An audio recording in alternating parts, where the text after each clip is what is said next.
الحمد لله رب العالمين والعاقبة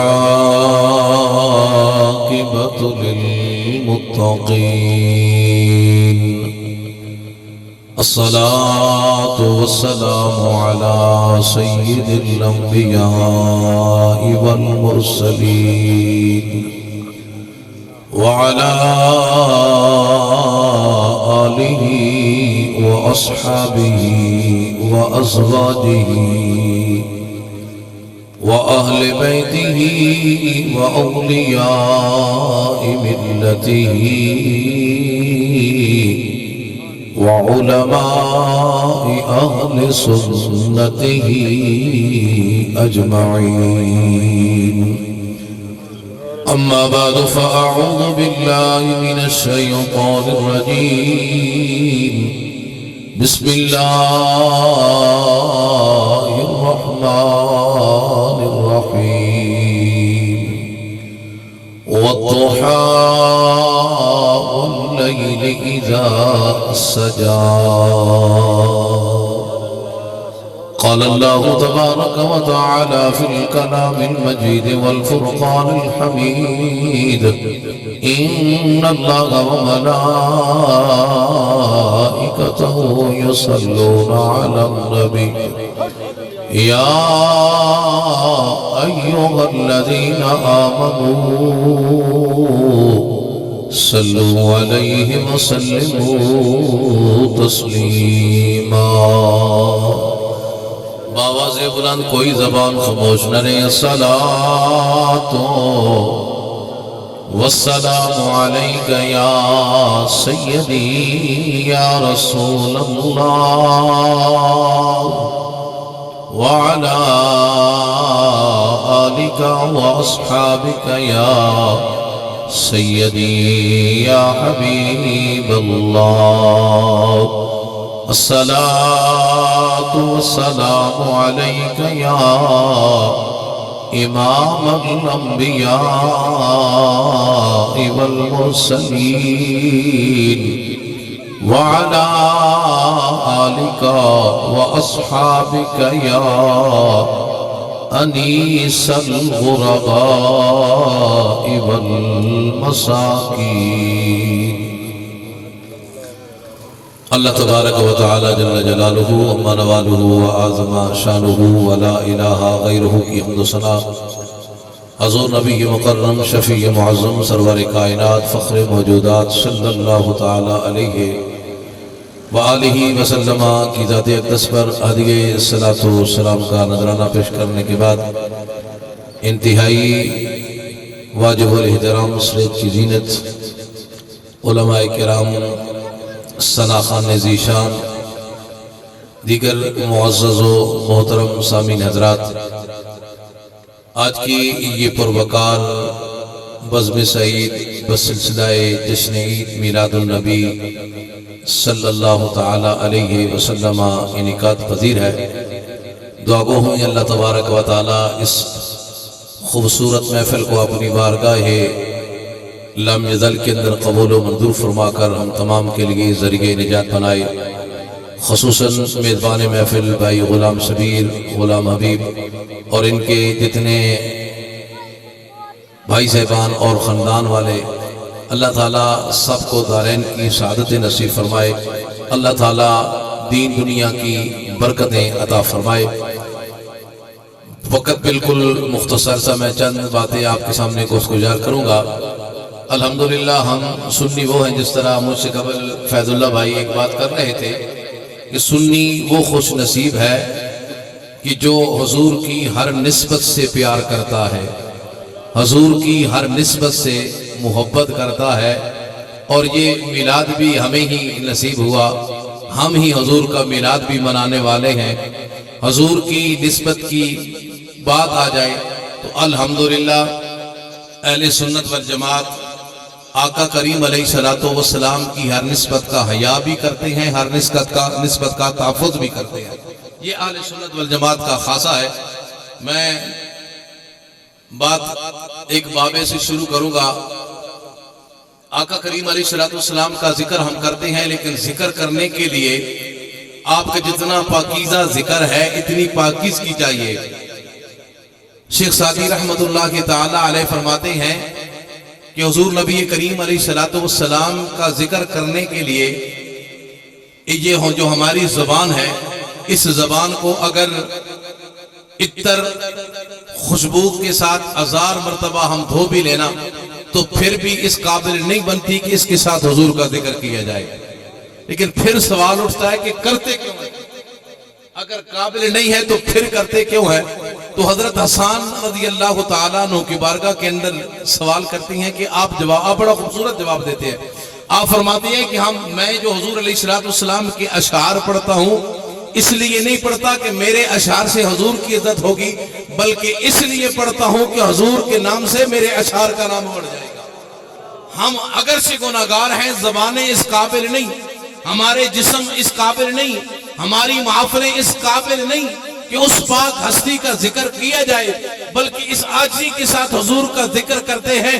اللہ اس نبی کے پاک ذکر سے اللہ ہماری زبانوں کو بھی پاک کر دے، ہمارے بدنوں کو بھی پاک کر دے، اللہ ہماری محفلوں کو بھی پاک کر دے۔ اور شیخ سعدی جو ہے نا، انہوں نے یہ کہا نا، 1000 بار بشویم دہندہ مشکو گناب ہنوز نام میں گفتن کمال بے ادبی۔ یہ فیض اللہ بھائی شاہ صاحب، یہ عام بندہ نہیں ہے شیخ سعدی۔ شیخ سعدی رحمت اللہ تعالی یہ وہ بابا ہے، جب انہوں نے لکھا نا بالغ العلا بکمالہ کشفت الدجا بجمالہ حسنت جمیع خصالہ، یہ 3 شعر لکھے، اب چوتھا شعر نہیں بن رہا تھا۔ سوچ بچار میں آنکھ لگ گئی کہ چوتھا جملہ کیسے پورا کروں ان اشعار کو۔ اسی محبت میں آنکھ لگی، سو گئے۔ جب ظاہری آنکھ لگی، دل کی آنکھ جاگی، آقا نے دیدار کرایا، فرمایا شیخ سعدی کیوں پریشان ہے؟ عرض کی یا رسول اللہ، آپ کی شان میں چند اشعار لکھے، وہ پورے نہیں ہو رہے۔ آپ نے فرمایا ذرا پڑھ کے سنا، کیا لکھا ہے؟ شیخ سعدی نے عرض کی حضور میں نے لکھا ہے بالغ العلا بکمالہ کشفت الدجا بجمالہ حسنت جمیع خصالہ۔ یا رسول اللہ یہاں پہنچا، اب بات نہیں بن رہی، فہم ادراک ساتھ نہیں دے رہا، قلم ساتھ نہیں دے رہا، آگے کیا لکھوں؟ حضور نے فرمایا شیخ سعدی کیوں پریشان ہوتا ہے؟ لکھ صلو علیہ وآلہ۔ یہ وہ بابا ہے کہ جس کو حضور خود اپنا دیدار عطا فرماتے ہیں تو میرا غلام ہے، میرے قصیدے پڑھتا ہے۔ اب آبیزی وقار ایک بات ذہن کے اندر رکھنی ہے، توجہ کرنی ہے، جو بھی حضور کا تحفظ جس لحاظ سے کرتا ہے، آقا کی ناموس ہو، آقا کی ختم نبوت ہو، حضور کا تحفظ جو کرتا ہے، میرے کریم آقا علیہ السلام فرماتے ہیں میرا جو تحفظ کرتا ہے اس کا خاصہ یہ ہے کہ جبریل امین اس کی پیٹھ کے پیچھے کھڑے ہو کے اس کی امداد کیا کرتا ہے۔ اللہ اکبر، یا رسول اللہ، حق جار یا علی، زندہ باد زندہ باد زندہ باد۔ تو اب آپ اسی وقار میں نے جو آیت کریمہ پڑھی، اس کے اندر چہرہ والضحیٰ کا ذکر ہے، واللیل زلف کا ذکر ہے۔ چند باتیں حضور کے حسن کے متعلق کر کے میں اپنی گفتگو کو ختم کروں گا، کیونکہ میرے بعد آپ نے میاں والی کے عظیم معروف نعت خانوں کو سننا کے لیے پیر صاحب بھی تشریف فرما ہے۔ ماشاءاللہ شاہ صاحب بڑی خوبصورت آواز ہے، بڑا خوبصورت انداز ہے، اللہ نے انہیں نوازا ہے، اللہ مزید ان کے سوز و گداز میں برکتیں عطا فرمائے۔ یہ حضور کی اسی طرح تعریفیں حضور کے گن گاتے رہیں۔ دیکھیں نا، یہ بھی ایک بڑی خوبصورتی ہے، کچھ لوگ دنیا کے محبوبوں کے گیت گا کے نام کما رہے ہیں، اور یہ کتنے خوش نصیب ہیں آقا کے گیت گا کے اپنا نام کما رہے ہیں۔ عزت بھی ہے، دولت بھی ہے، اور حقیقی محبت آقا کریم علیہ السلام اللہ تعالیٰ کی بارگاہ کے اندر دعا کیا کریں۔ یہ جو سٹیج پہ بیٹھے ہیں یہ دین کے وارث لوگ ہوتے ہیں، اور یہ ان پہ اللہ کا خصوصی کرم ہوتا ہے۔ اللہ جن کو پسند کرتا ہے، جنہیں چن لیتا ہے، ان کو محبت عطا فرما دیتا ہے۔ تو تفسیر کے اندر میں لمبی گفتگو نہیں کروں گا، تفسیر کے اندر اگر چلا جاؤں تو بہت بات دور چلی جائے گی۔ میں اشارے کے ساتھ آپ کے بات کروں گا کہ جس نے بھی آقا کریم علیہ السلام کو دیکھا، حضور کے حسن کو دیکھا، اس نے اپنے عشق میں، اپنے انداز میں حضور کی تعریف کی۔ اس نے اپنے لہجے کے اندر، اپنے انداز کے اندر اس نے اس حسن کو بیان کیا۔ حضرت حسان حضور کے صحابی ہے، حضور کی بارگاہ کے اندر آپ رہے، آپ نے حضور کا تذکرہ کیا، آپ کا اپنا انداز ہے۔ اللہ نے جو قرآن کے اندر حضور کا حسن بیان کیا اس کا اپنا، اللہ نے بھی حضور کے حسن کو بیان کیا۔ اللہ پاک کا تو یہ انداز ہے کہ حضور چلے، اللہ نے قرآن کی آیت نازل فرما دی، حضور نے اپنی زلف مبارک میں کنگھی پھیری، اللہ نے قرآن کی آیت نازل فرما دی، حضور کی سینے کی بات آئی، اللہ نے قرآن کی آیت نازل فرما دی، حضور کے ہاتھوں کی بات آئی، اللہ نے قرآن کی آیت نازل فرما رہی۔ میرے کریم آقا مدینہ کی گلیوں میں خرامہ خرامہ چلے، اللہ نے قرآن نازل فرما دیا، حضور لیٹے چادر مبارک اوڑی، اللہ نے قرآن نازل فرما دیا۔ یوں سمجھے میرے آقا اداؤں کو ادا کرتے گئے، اللہ قرآن کو نازل فرماتا رہا۔ حضور کی ہر ادا کو اللہ نے قرآن کریم کے اندر ذکر کیا۔ حضور کے چہرے کی باری آئی، اللہ نے والضحیٰ کہا، حضور کی واللیل کی باری آئی، اللہ نے واللیل کہا، حضور کے سینے کی باری آئی، اللہ نے علم نشرح لک کہا۔ اگر قرآن پڑھتا جاؤں، قرآن حضور کے ہر عضو کی بات کرتا ہے، حضور کے ذکر، حضور کے حسن کو بیان کرتا ہے۔ حضرت حسان کی بارگاہ کے اندر جاتے ہیں، اے حسان تو نے حضور کو بڑے قریب سے دیکھا، آپ نے سامنے بیٹھ کے دیکھا، بتا میرے آقا کا حسن کیا تھا؟ حضرت حسان بن ثابت اپنے انداز کے اندر بڑا خوبصورت جواب دیتے ہیں۔ آپ فرماتی ہیں اگر حسان سے پوچھتے ہو تو آؤ حسان بتاتا ہے، فرماتے ہیں وَأَحْسَنُ مِنْكَ لَمْ تَرَ قَطُّ عَيْنِي وَأَجْمَلُ مِنْكَ لَمْ تَلِدِ النِّسَاءُ۔ آپ فرماتے ہیں وَأَحْسَنُ مِنْكَ لَمْ تَرَ قَطُّ عَيْنِي، آج تک اللہ نے ایسا حسین پیدا ہی نہیں کیا، آج تک میری آنکھوں نے آپ جیسا حسین نہیں دیکھا۔ یہ سوال کہا، پھر ذہن کے اندر سوال آیا، حسان کائنات بڑی وسیع ہے، کائنات بہت بڑی ہے، اللہ نے بڑے بڑے حسین پیدا کیے، اللہ نے بڑے جمیل پیدا کیے، اے حسان ہو سکتا ہے تو ان خوبصورت تک نہ پہنچا ہو، تو نے ان کے چہروں کو نہ دیکھا ہو۔ تو حسان خود جواب دیتے ہیں، فرماتے ہیں حسان وَأَجْمَلُ مِنْكَ لَمْ تَرَ قَطُّ عَيْنِي، میں دیکھتا تب کسی ماں نے اب جیسا پیدا کیا۔ آپ نے یہاں بات کو ختم کر دیا، سوال آیا نا، کہا وَأَحْسَنُ مِنْكَ لَمْ تَرَ قَطُّ عَيْنِي، احسان تو یہ کہتا ہے کہ آج تک میری آنکھ نے ان جیسا حسین نہیں دیکھا، ہو سکتا ہے تو نے نہ دیکھا ہو، کہیں ہو، لیکن پھر خود جواب دیا، فرمایا وَأَجْمَلُ مِنْكَ لَمْ تَرَ قَطُّ عَيْنِي، آج تک کسی ماں نے ایسا خوبصورت جنا ہی نہیں ہے۔ خُلِقْتَ مُبَرَّأً من کل عیب کأنک قد خلقت کما تشاء۔ حضرت حسان بن ثابت نے حد کر دی، بات یہاں تک پہنچا دی۔ تو اب آب سی وقار آئیے آگے چلتے ہیں۔ صحابہ اور نے بھی دیکھا، ہر صحابی نے حضور کا حسن دیکھا، حضور کا چہرہ دیکھا، سیدنا جبریل امین نے بھی دیکھا۔ جبریل امین آدم سے لے کر آقا کریم علیہ السلام تک ہر نبی کی بارگاہ کے اندر گئے، ہر نبی کے حسن کو دیکھا، ہر نبی کو بڑے قریب سے دیکھا، جنت کی حور و غلمان کو دیکھا۔ حضور کی بارگاہ کے اندر آئے، آقا کریم نے فرمایا کہ جبریل تو نے اللہ کی کائنات کے ذرے ذرے کو چھانا ہے، تو نے دنیا کو بھی دیکھا ہے، تو نے جنت کو بھی دیکھا، حور و غلمان کو بھی دیکھا ہے، آدم سے لے کر عیسیٰ تک ہر پیغمبر کو دیکھا ہے۔ اے جبریل ذرا بتا ہم جیسا بھی کہیں نظر آیا؟ اے جبریل اس کائنات کے اندر تو نے ہر حسن کو دیکھا ہے، ہر خوبصورتی کو دیکھا ہے، ہر نبی کو دیکھا ہے، بتا ہم جیسا بھی کہیں نظر آیا؟ جب جبریل امین کو آقا علیہ السلام نے یہ فرمایا تو جبریل امین نے جو جواب دیا، جبریل امین کا جواب بھی ایک فارسی کے شاعر نے بڑے خوبصورت پیرائے کے اندر اس نے قلم اٹھایا اور بیان کیا کہ جبریل امین نے کیا کہا۔ اب آبِ وقار آقا کریم نے فرمایا جبریل بتا کائنات میں تو نے ہم جیسا کہیں دیکھا؟ جبریل نے عرض کی یا رسول اللہ آدم سے لے کر عیسیٰ تک میں نے آدم کو بھی دیکھا، میں نے حضرت ابراہیم کو بھی دیکھا، میں نے حضرت موسیٰ کلیم اللہ کو بھی دیکھا، میں نے نوح اللہ کو بھی دیکھا، میں نے حضرت یوسف کو بھی دیکھا، میں نے حضرت عیسیٰ کو بھی دیکھا، میں نے تمام انبیاء کو دیکھا، جنت میں حور و غلمان کو دیکھا، جنت کی رعنائیاں حسن کو بھی دیکھا۔ لیکن جبریل امین یہ کہنے پہ مجبور ہو گئے، کہا یا اللہ کے محبوب میں نے کائنات کے ذرے ذرے کو چھانا، ذرے ذرے کو دیکھا، لیکن آفاقہا گردیدیم میرے متابر زیدیم، بس یار خوبا دیدیم لیکن تو چیزیں دیگری یا رسول اللہ آپ جیسا تو مجھے کہیں بھی نظر نہیں آیا. تو جبریل امین نے کہیں نہیں دیکھا. آج ملا اٹھے ممبر پہ اٹھے کہے حضور ہم جیسے ہیں. آج کوئی کہے ممبر پہ اٹھے اپنے علم پہ مان کرے اور کہے حضور ہم جیسے ہیں. جبریل امین جیسا فرشتہ جو فرشتوں کا بھی سردار ہے وہ کہتا ہے, جبریل امین کہتے ہیں یا رسول اللہ اس کائنات کے اندر ہم نے نہیں دیکھا. جبریل امین نے عرض کی یا رسول اللہ آپ اپنا حسن دکھائیں میں دیکھنا چاہتا ہوں. اللہ کے محبوب نے فرمایا جبریل تجھ میں طاقت نہیں, تو میرا حسن نہیں دیکھ سکتا, تیرے اندر یہ قوت نہیں.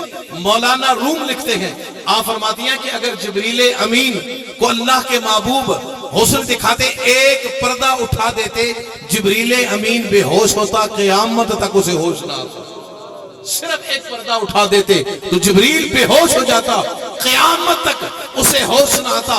اور صحابہ کی بارگاہ کے اندر جاتے ہیں. حضرت جابر بن سمرہ رضی اللہ تعالی عنہ, آپ نے حضور کو دیکھا, آپ سے پوچھا گیا اے جابر بن سمرہ بتاؤ تم نے حضور کے حسن کو کیسا پایا. حضرت جابر بن سمرہ رضی اللہ تعالی عنہ نے بڑا خوبصورت ارشاد فرمایا, آپ نے فرمایا آپ چاند کو بڑا خوبصورت دیکھتی ہیں, سورج کو بڑا خوبصورت دیکھتی ہیں کہ وہ آسمان کو بڑا خوبصورت لگتا ہے.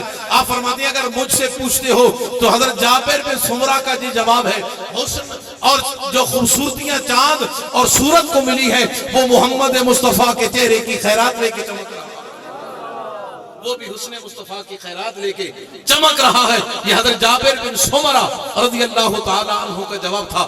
صحابہ جب نماز پڑھتے نا حضور کے پیچھے نماز سارے پڑھتے, ہر صحابی کی کوشش ہوتی کہ دائیں طرف کھڑے ہوں, کیونکہ آقا کریم علیہ السلام نماز سلام پھیرنے کے بعد رخ انور اس طرف کر کے بیٹھا کرتے تھے. تو ہر صحابی کی کوشش ہوتی کہ میں اس طرف بیٹھوں تاکہ آقا کریم اپنا چہرہ انور کرے تو میں ان کی زیارت کروں. ہر صحابی کی یہی خواہش ہوتی تھی. سیدنا صدیق اکبر سے پوچھا جائے آپ کی خواہش کیا ہے, سیدنا صدیق اکبر فرماتے ہیں میری خواہش یہ ہے کہ صدیق اکبر کی آنکھیں ہیں مصطفیٰ کا چہرہ ہوگا. صحابہ کی تو یہی تڑپ تھی, یہی آرزو تھی کہ ہماری آنکھیں ہو اور حضور کا چہرہ ہو, بس دیکھتے رہیں. صحابہ نماز پڑھنے کے بعد جب حضور کے چہرے کو دیکھتے نا, دیکھنے کے بعد پھر آپس میں ہم جب محفل سے نکلتے ہیں یا کسی اٹھ واپس جاتے ہیں نا تو آپس کے اندر بات ہوتی ہے. اس پہ کیا کہتے ہیں کہ آپس کے اندر یعنی گفتگو شرید ہوتی ہے, بھئی آپ نے خطیب کیسا تھا, نعت خوان کیسا تھا, وہ ماحول کیسا تھا, محفل کیسی تھی, یعنی تذکرے ہوتے ہیں. صحابہ جب حضور کا حسن دیکھ لیتے نا, دیکھنے کے بعد آپس میں باتیں کیا کرتے تھے, باتیں کرتے ایک دوسرے کو بتاتے میں نے تو دیکھا مجھے ایسا لگا, میں نے دیکھا مجھے ایسا لگا. ان کی ساری باتوں کا نچوڑ فارسی کی شاعر نے کیا. فارسی کا شاعر کہتا ہے کہ صحابہ کیا کہتے تھے کہ مصحف را ورق مصحف را ورق ورق دیدم ایچ صورت نہ مثل صورت او. صحابہ کہتے تھے کہ ہم نے قرآن کو ورق ورق کر کے دیکھا, قرآن کو پارا پارا صورت صورت کر کے دیکھا. قرآن کے اندر جزوی طور پہ ہمیں حسن ملا, لیکن کامل اور مکمل جو حسن ہے وہ مصطفیٰ کے چہرے کے اندر. یہ صحابہ کا اپنا انداز تھا. اور تاجدار گولڑا رحمت اللہ کی تعالی علیہ جب آپ نے دیکھا, آپ نے سنا ہوگا علماء سے, جب 2 سنتیں قضا ہوگی حضور نے دیدار عطا کیا, فرمایا مہر علی تو نے بھی 2 سنتیں چھوڑ دیں. ہائے ہائے, جب پیر مہر علی شاہ نے تاجدار گولڑا نے حضور کے چہرے کو دیکھا تڑپ اٹھے. آپ نے فرمایا ما احسانہ کا, ما اکمالہ کا, ما اجمالہ کا, کہ تھے مہر علی کہ تھے تیری صدا, گستاخ عقی کہ تھے جاڑیاں. جس نے بھی دیکھا اس نے اپنے انداز کے اندر حضور کا حسن بیان کیا, حضور کے تذکرے بیان کیا. آخری بات, ایک وفد آ رہا تھا, ایک قافلہ آ رہا تھا, انہوں نے پڑاؤ کیا اور ان کے پاس اونٹ تھے. میں اختصار, یہ بات لمبی ہے لیکن مختصر کر کے اپنی گفتگو کو سمیٹتا ہوں. اس کے اندر اونٹ تھے. آقا کریم علیہ السلام تشریف لے گیا, آپ کو ایک اونٹ بڑا پسند آ گیا. آپ کو پسند آیا تو آپ نے ان سے کہا کہ یہ اونٹ میں خریدنا چاہتا ہوں. جب ان سے آقا کریم علیہ السلام نے بات کی تو وہ حضور کے چہرے کو دیکھتے رہے, انہیں ہوش ہی نہ رہے. سودا تو انہوں نے کر دیا, اتا پتہ نہ پوچھ سکے بھائی یہ کون ہے, وہ نہیں جانتے تھے کہ یہ محمد الرسول اللہ ہے. حضور سے اونٹ کا سودا کر دیا. آقا کریم نے فرمایا اس وقت میرے پاس قیمت موجود نہیں ہے, اونٹ کا سودا ہو گیا, مجھے دے دیجئے, میں واپس آ کے تمہیں اس کی قیمت ادا کر دوں گا. اب آپ اسی وقار توجہ کرنی ہے. آقا کریم علیہ السلام اونٹ لے گئے. اونٹ لینے کے بعد وہ قافلے والے تھے نا, وہ ایک دوسرے سے پوچھنے لگے, یار تم نے پوچھا نہیں جانتے ہو یہ کون تھا؟ ہر کوئی کہنے لگا میں جانتا نہیں. دوسرا دوسرے کو کہتا تو نے پوچھا نہیں. انہوں نے کہا میں تو اس کی آنکھیں دیکھتا رہا. اس نے کہا میں تو نے کیوں نہیں پوچھا؟ اس نے کہا وہ بات کرتے تھے, میں ان کے دندار مبارک کو دیکھتے دیکھتے گم ہو گیا. تیسرے سے کہا تو نے کیوں نہیں پوچھا؟ اس نے کہا میری نظر ان کی زلفوں پہ پڑی, زلفوں کو دیکھتا رہا, وہ سے پوچھنے کا ہوش نہ رہا. آپس میں باتیں کرتے رہے, حضور کے تذکرے کرتے رہے. یہ نہ پوچھ سکے کہ یا رسول اللہ صلی اللہ علیہ وسلم آپ کا علاقہ, آپ کون ہیں؟ یہ باتیں کر رہے تھے. اندر سے ایک خاتون تھی, اس نے کپڑا اٹھایا, اس نے کہا کیا کہہ رہے ہو؟ میں گواہی دیتی ہوں, میں گواہی دیتی ہوں کہ یہ جو بندہ تم سے سودا کر گیا یہ جھوٹا نہیں, یہ سچا ہے. میں نے اس کے چہرے کو دیکھا ہے. اس خاتون نے کہا, اس عورت نے کہا اب کیوں پریشان ہوتے ہو؟ اس چہرے کو میں نے بھی دیکھا ہے, چہرہ بدوہا, وہ چہرہ ایسا ہے, وہ جھوٹا نہیں ہو سکتا, وہ سچا ہے. تو اب آپ ایسی وقار ہر کسی نے آقا کریم علیہ السلام عبداللہ بن سلام یہودیوں کا بہت بڑا عالم مناظرہ کرنے کے لیے آیا, حضور سے مناظرہ کرنے کے لیے آیا. لیکن حضرت عبداللہ بن سلام کی جب پہلی نظر چہرہ مصطفیٰ پہ پڑی نا تو وہ دیوانہ ہو گیا.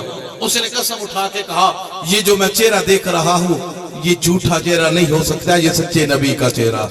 تو اس نے بھی کلمہ پڑھا, کلمہ پڑھ کے وہ مسلمان ہو گیا. تو اب آپ اسی وقار یہ موضوع ایسا اگر اس کو چھیڑے تو بات لمبی ہو جائے گی. میں اپنی گفتگو کو ختم کر رہا ہوں اسی بات پہ. تو اب آپ اسی وقار اللہ تبارک و تعالیٰ کی بارگاہ کے اندر دعا ہے, اللہ تعالیٰ نے ہمیں جتنا خوبصورت ہر لحاظ سے اللہ نے جو ہمیں نبی عطا فرمایا وہ عرفہ اعلیٰ ہے. یہ بات ذہن کے اندر رکھے, جس طرح نبی اعلیٰ ہے اسی طرح نبی کے صحابی بھی اعلیٰ ہے, اسی طرح نبی کی ازواج بھی اعلیٰ ہے, اسی طرح نبی کی اہل بیت بھی اعلیٰ ہے. جس طرح نبی اعلیٰ ہے نبی کی ہر نسبت رکھنے والی چیز بھی اعلیٰ ہے. جس طرح نبی اعلیٰ ہے اسی طرح اس کی امت بھی اعلیٰ ہے, اس طرح اس کی امت بھی اعلیٰ ہے. اللہ تبارک و تعالیٰ کی بارگاہ کے اندر دعا ہے اللہ تعالیٰ مجھے اور آپ سب کو صحیح معنوں کے اندر آقا کریم علیہ السلام کی محبت, آپ کی غلامی, آپ کا عشق اور شریعت مطہرہ کی پابندیاں نصیب فرمائے. حضور نبی کریم علیہ السلام کی آپ کا فرمان ہے, آپ کی حدیث مبارکہ آپ فرماتے ہیں کہ نماز میری آنکھوں کی ٹھنڈک ہے. جس سے پیار ہو نا, جس کو ہم محبوب بنا لیں, ہماری خواہش ہوتی ہے کہ جو محبوب ہے اس کو ناراض نہیں کرنا, اس سے راضی رکھنا ہے. ہر وہ کام کرتے ہیں جس سے محبوب خوش ہو. بھئی آپ بیٹھے ہیں نا, ایسی ہے نا, جس کے ساتھ محبت ہو جائے کوشش ہوتی ہے کہ محبوب کو خوش رکھیں. آقا کریم سے آپ کو محبت ہے, آپ نے نبی سے پیار کرتے ہو کہ یہ صرف میلاد تک ہے محبت, صرف لنگر کھانے تک ہے محبت. یہ محبت سچی نہیں کہ رات کو جھنڈیاں لگائی محفل کی بس چلے گی صبح کی نماز رہ گئی. اس محبت, یہ دعویٰ جو ہے یہ دعویٰ جھوٹا ہے. محبت تب سچی ہوگی حضور کی ہر ادا سے. صحابہ تو حضرت عثمان غنی رضی اللہ تعالیٰ عنہ بات ہم بھی ہو جائی. مجھے ایک دفعہ وضو کر رہے تھے نا, وضو کیا, وضو کرنے کے بعد مسکرانے لگے, مسکراہٹ آ گئی. جو ساتھی کھڑے تھے ان سے کہا کہ مجھ سے کیوں نہیں پوچھتے بھائی کیوں مسکرا رہا ہو, میں کیوں ہنس رہا ہوں؟ انہوں نے عرض کی حضور بتائیے آپ کیوں ہنس رہے؟ آپ نے فرمایا کہ اسی مقام پر میں نے دیکھا کہ میرے کریم آقا نے ایسے وضو کیا, اسی طرح میں نے وضو کیا, یہی مقام ہے. اور وضو کرنے کے بعد میرے آقا مسکرائے تھے, میں اپنے آقا کی ادا کو ادا کر رہا ہوں. حضرت عمر فاروق چل رہے تھے, اونٹنی پہ سوار تھے, چلتے چلتے ایک مقام پہ پہنچے, اونٹنی کو چکر لگانا شروع کر دیے, اونٹنی کو پھیرنا شروع کر دیا. کسی نے پوچھا عمر کیا ہو گیا؟ آپ نے کہا عمر کو کچھ نہیں ہوا. فرمایا کہ میں نے دیکھا ایک مرتبہ میرے آقا کی اونٹنی چکر لگا رہی تھی, میں تو اپنے یار کی ادا کو ادا کر رہا ہوں. صحابہ کا تو یہ طرز اور طریقہ تھا. اللہ ہمیں بھی سچی اور پکی محبت عطا فرمائے. اور جن میزبان ہمارے بھائیوں نے اس محفل کا اہتمام کیا, اللہ ان کا یہ اہتمام کرنا اپنی بارگاہ لم یزل کے اندر قبول فرمائے. وما علیہ الا البلاغ.